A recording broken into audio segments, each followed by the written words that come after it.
Patibayan ng loob, pahabaan ng pasensya. Muntik ko nang maiwan sa bahay aking konsensya. Dito sa loob maingay, siksikan pa.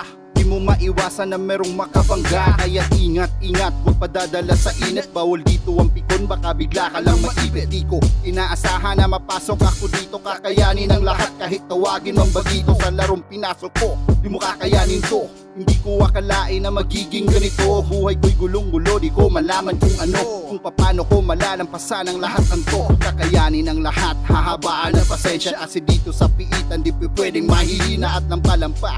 Dapat ang utak gumagana, maghanap ng solusyon sa sitwasyon na malala na. Huwag kang bibitaw at tatandaan, walang pagsubok na di malalampasan. Sa lugar na aming ginagalawan, hindi dito nabubuhay ang mahina. Huwag kang bibitaw at tatandaan, walang pagsubok na di malalampasan. Sa lugar na aming